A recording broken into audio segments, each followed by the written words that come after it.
Halo teman-teman, bertemu lagi di kesempatan kali ini aku akan bahas dua ya.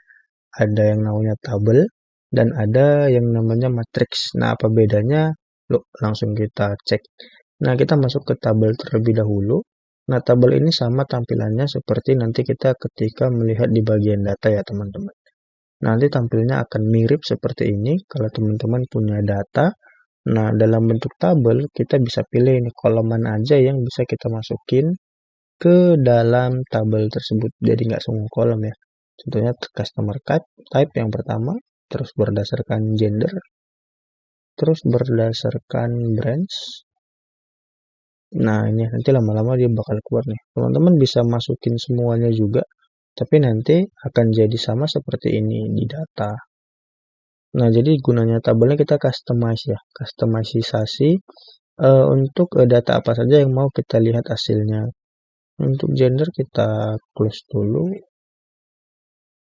Nah, seperti ini ya teman-teman.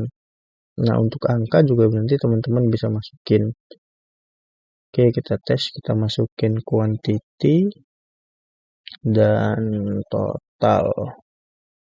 Nah, quantity-nya di sum dan totalnya kita buat average ya, teman-teman.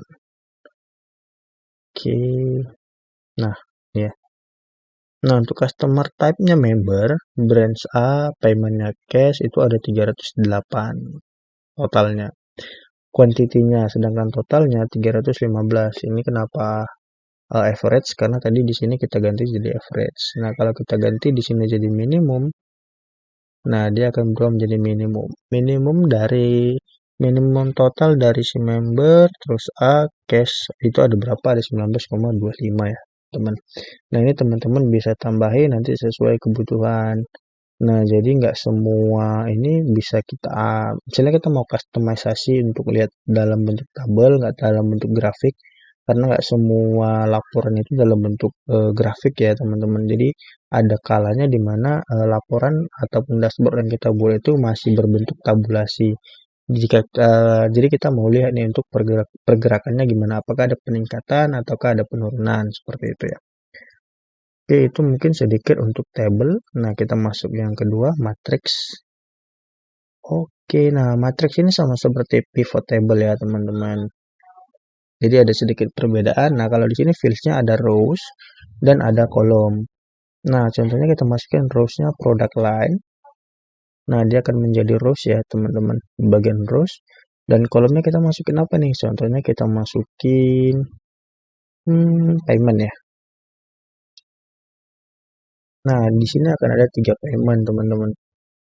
Ada product line sebagai rows dan ada payment sebagai kolom. Ini isinya kok masih kosong? Iya, karena values-nya belum kita isi, teman-teman. Contohnya kita isi quantity. Nah, ini langsung ketemu ya. Jadi teman-teman mau pivotnya gampang. Untuk elektronik aksesoris, paymentnya cash itu ada berapa, paymentnya kredit ada berapa, dan e-wallet ada berapa. Nah, ini teman-teman bisa tambahin rows-nya juga. Misalnya berdasarkan customer type, kita bagi lagi. Nah, di sini ada tanda tambah. Kenapa? Karena di dalamnya ada isi ya, teman. Ada bagian dari si elektronik aksesoris. Nah, di elektronik dan aksesoris tadi ternyata ada yang type-nya itu member dan ada type-nya itu normal. Nah, ternyata di elektronik dan aksesoris di payment cash itu lebih banyak normal daripada member seperti itu ya. Nah, jadi ini bisa kita isi terus ya. Jadi teman-teman bisa breakdown lagi berdasarkan apa sesuai dengan kebutuhannya teman-teman gitu. Seperti itu sama ini juga. Nah, ini bisa kita ganti kalau tadi customer type, coba kita ganti ke branch. Kita hapus, kita masukkan branch. Nah, ini ya. Untuk elektronik aksesoris di branch A itu ada 85 dengan payment cash. Jadi teman-teman bisa breakdown secara lebih mendalam pastinya ya untuk data teman-teman. Apakah teman-teman butuh laporan tabulasi pivot seperti ini atau tabulasi laporan tabel seperti biasa seperti ini.